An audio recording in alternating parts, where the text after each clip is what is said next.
7 बेटे थे, 7 बहुएं तथा एक बेटी थी। दिवाली से पहले कार्तिक बांधी अष्टमी को सातों बहुएं अपनी इकलौती ननद के साथ जंगल में खदान से मिट्टी खोद रही थी। वहीं स्याओं की मां थी। मिट्टी खोदते समय ननद के हाथों से सेई का बच्चा मर गया। स्याओ माता बोली कि मैं तो तेरी कोख बांधूंगी। तब ननद अपनी सातों भाभियों से बोली कि तुम में से कोई मेरे बदले अपनी कोख बंधवा लो। सभी भाभी ने अपनी कोख बंधवाने से इनकार कर दिया। परंतु छोटी भाभी सोचने लगी कि यदि मैं कोख नहीं बंधवाऊंगी तो सासू जी नाराज होंगी। ऐसा विचार कर ननद के बदले मैं छोटी भाभी ने ही कोख बंधवा ली। इसके बाद जब उससे जो लड़का होता तो 7 दिन बाद मर जाता। एक दिन उसने पंडित को बुलाकर पूछा कि मेरी संतान 7वें दिन क्यों मर जाती है। तब पंडित ने कहा कि तुम सुराही गाय की पूजा करो। सुराही गाय स्याऊ माता की भाईली है। वह तेरी कोख छोड़े तब तेरा बच्चा जिएगा। इसके बाद वह बहू प्रातः काल उठकर चुपचाप सुराही गाय के नीचे सफाई आदि कराती। गौ माता बोली कि आजकल कौन है जो मेरी सेवा कर रहा है, सो आज देखूंगी। गौ माता खूब तड़के उठी। क्या देखती हैं कि एक साहूकार के बेटे की बहू उसके नीचे सफाई आदि कर रही है। गौ माता उससे बोली, मैं तेरी सेवा से प्रसन्न हूँ, इच्छा अनुसार चाहे जो वर मांग ले। तब साहूकार की बहू बोली कि स्याहू माता तुम्हारी भाईली है और उन्होंने मेरी कोख बांध रखी है, सो मेरी कोख खुलवा दो। गौ माता ने कहा, अच्छा। अब तो गौ माता समुद्र पार अपनी भाईली के पास उसको लेकर चल पड़ी। रास्ते में कड़ी धूप थी, सो वे दोनों एक पेड़ के नीचे बैठ गई।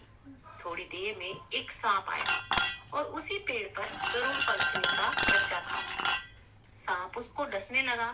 तब साहूकार की बहू ने सांप मारकर ढाल के नीचे दबा दिया और बच्चे को बचा लिया। थोड़ी देर में गरुड़ी पंखनी आई तो वह खून पड़ा देखकर साहूकार की बहू के चोंच मारने लगी। तब साहूकार ने बोली कि मैंने तेरे बच्चे को नहीं मारा, बल्कि सांप तेरे बच्चे को डसने को आया था। मैंने तो उससे तेरे बच्चे की रक्षा की है। यह सुनकर गरुड़नी पंखनी बोली कि मांग, तू क्या मांगती है। वह बोली, 7 समुद्र पार स्याऊ माता रहती हैं, हमें तो उनके पास पहुंचा दे। तब गरुड़ पंखनी ने दोनों को अपनी पीठ पर बिठाया, स्याऊ माता के पास पहुंचा दिया। स्याऊ माता उन्हें देखकर बोली कि आ बहन, बहुत दिनों में आई। फिर कहने लगी कि बहन, मेरे सिर में जू पड़ गई है। तब सुराही से कहने पर साहूकार की बहू ने सुराही की जुएं निकाल दी। इस पर स्याऊ माता प्रसन्न हो गई और बोली कि तूने मेरे सिर में बहुत सिलाई डाली है, इसीलिए तेरे 7 बेटे और बहुएं होंगी। वह बोली, मेरे तो एक भी बेटा नहीं है, 7 बेटे कहाँ से होंगे। स्याऊ माता बोली, वचन दिया, वचन से फिरूं तो धोबी के कुंड पर कंकरी हूँ। जब साहूकार की बहू बोली, मेरी कोख तो तुम्हारे पास बंद पड़ी है। यह सुन स्याऊ माता बोली कि तूने मुझे तो ठग लिया। मैं तेरी कोख खोलती तो नहीं, परंतु अब तो खोलनी पड़ेगी।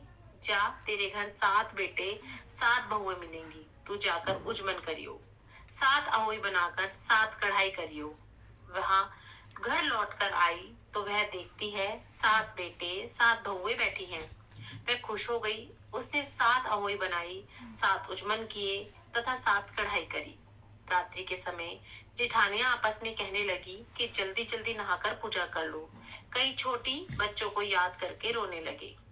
थोड़ी देर में उन्होंने अपने बच्चों से कहा, अपनी चाची के घर जाकर दिखाओ कि आज है अभी तक क्यों नहीं रोई। बच्चों ने जाकर कहा कि चाची तो कुछ मान रही है, खूब उजमन हो रहा है। यह सुनते ही जिठानियां दौड़ी दौड़ी उसके घर आई और जाकर कहने लगी कि तूने कोख कैसे छुड़वाई। वह बोली, तुमने तो कोख नहीं बंधवाई, सो मैंने कोख बंधवा ली थी। अब स्याऊ माता की कृपा करके मेरी कोख खोल दी है। स्याऊ माता ने जिस प्रकार साहूकार की बहू की कोख खोली, उसी प्रकार सभी की कोख खोलना, कथा कहने वाली की, कथा सुनने वालों की, सभी की कोख खोलना, सभी के घर परिवार में सभी को सुख प्रदान करना। तो इसी प्रकार से हमारी अहोई अष्टमी की कथा संपूर्ण होती है। इसी के साथ साथ विनायक महाराज की भी कथा कही जाती है, क्योंकि ऐसा कहा जाता है कि अगर आप कथा कहकर विनायक महाराज की कथा नहीं कहते तो आपकी कोई भी कथा संपूर्ण नहीं मानी जाती। तो चलिए विनायक महाराज की भी कथा कर लेते हैं। विनायक महाराज की कथा। एक विनायक महाराज थे। चुटकी में चावल कुलिया में दूध लिए फिरे जा रहे थे। कोई मेरी खीर रांध दो, कोई मेरी खीर रांध दो। जरा से दूध चावल की खीर भला कोई कैसे रांधे।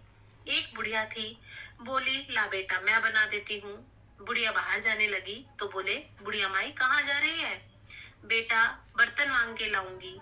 बोले दे, तेरे घर में ही अंदर दूध का टोकना भरा धरा है और चावलों की परात भरी धरी है। चूल्हा जला के खीर बना ले। बुढ़िया माई देखे तो सच में ही अंदर तो दूध का टोकना भरा धरा है और चावलों की परात धरी थी। बुढ़िया माई ने चूल्हा जला के खीर बनानी शुरू कर दी। खीर चूल्हे पे चढ़ा के बुढ़िया माई बाहर को चली गई। बहू आई तो बहू ने देखा कि यहाँ तो खीर बन रही है। बहू ने भरा कटोरा थोड़ा सा छींटा लगाया चूल्हे में और जीमने बैठ गई किवाड़ के पीछे से। विनायक महाराज आए।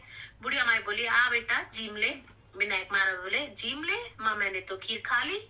बुढ़िया माई बोली कब खाई। बोले जब तेरी बहू जीमी जब खाई। बुढ़िया माई बोली मेरी बहू।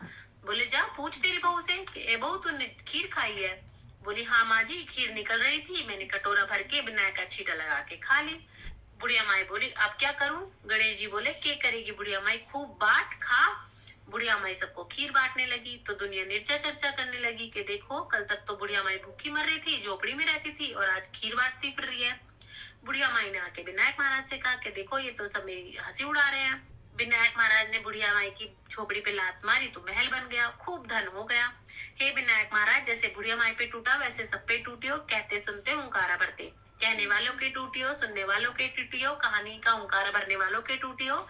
बोलो विनायक महाराज की जय। तो देखिए इस तरह से हमारी हुई अष्टमी की और विनायक महाराज की कथा संपूर्ण होती है।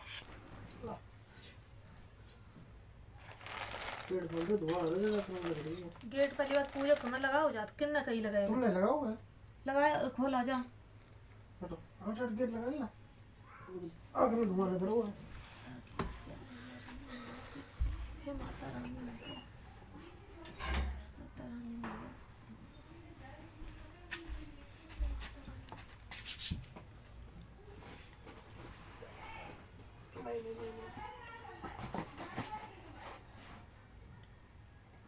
वीडियो बंद कर दो।